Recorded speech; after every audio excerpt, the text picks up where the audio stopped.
Hi, everyone. My name is Tracy Persson, founder of My Breast Day, your breast health digital companion.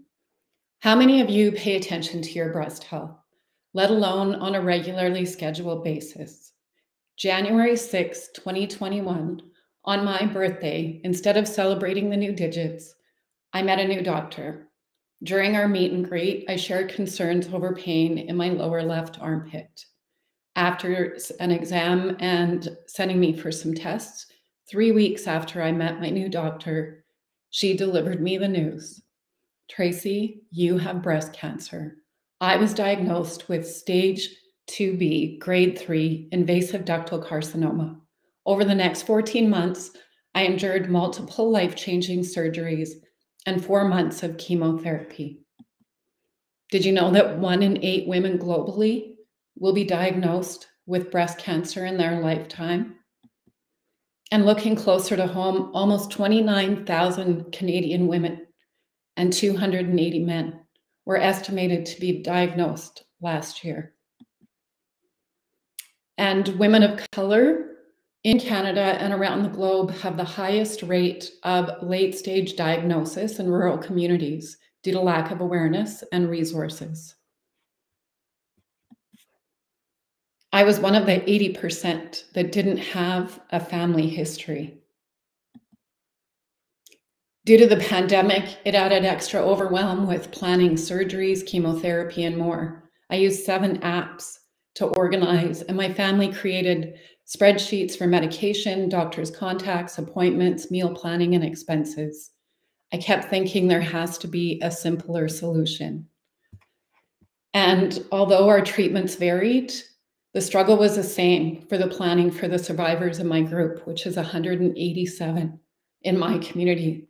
My Breast Day digital assistant helps you minimize the stress so you can focus more on your treatments and less on the logistics of the treatment schedule. We emphasize that early detection is the key to success, which is why we have the self-breast exam video, cycle tracker with info on why that's even necessary. And if you receive the news of breast cancer, My Breast Day will help to organize your entire post-diagnosis plan, putting everything you and your support team needs into one place. Based on a subscription model, as a social enterprise, $1 from each monthly subscription is allocated to education and fundraising for a portable mammogram bus to travel to the remote northern communities in Alberta. I struggled to find an individual app to organize my treatment, and I also received 11 blank journals from very well-meaning people, but I didn't have the energy to write a single word. Books and flowers are so kind, but why not give someone the tools for early detection and organization if they are diagnosed? My Breast Day web application is launching in the next few weeks, and the team is so prepared to implement AI technology to personalize your breast health schedule, as well as developing the mobile app version. If those 29,000 diagnosed last year, it could have generated over $1 million in revenue, as well as over $300,000 to put towards the charity. And our target market is women pre-diagnosis to educate on the importance of early detection. We plan to create a social media campaigns, educational workshops, and 1-minute warning partnerships based on early detection, diagnosis, and post-diagnosis care. I would be grateful for mentorship on the social enterprise tech company, feedback on the business model, and support for a global marketing strategy and possible collaborations so that we can help the women in your lives. Thank you for giving me the opportunity for My Breast Day. Here's the QR code for our website at mybreastday.com and my contact info. So have you developed, is it a fully functioning app that you've already developed, or are you still in the development of it? 2 weeks to launch, or May 10th we're launching. And it'll be a web app version. And then we're looking at building the mobile app.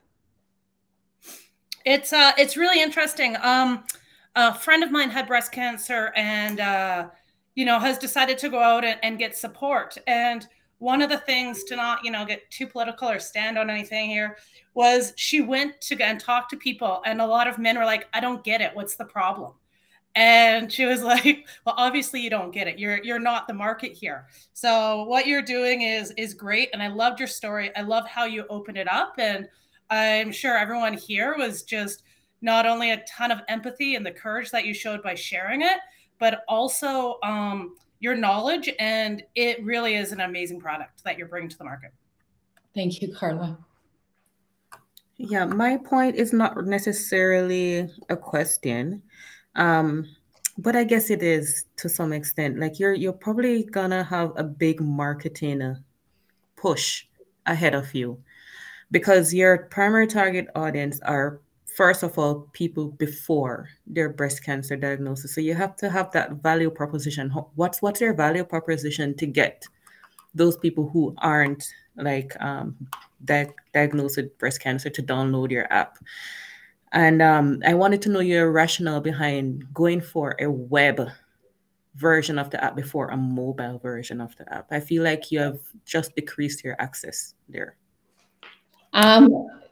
The web version was more affordable to move forward to answer that question, and off the bat. And then as far as marketing, I think that's where I need some support with that, but we're doing quite a bit for reaching out, like I said, with influencers, creating educational platforms and sending that out. I'll connect with the rural communities, working with promoting through the Grand Prairie Hospital Foundation, trying to partner with them to promote the bus. So just really hitting the ground running that way. And I'm open to all suggestions for that.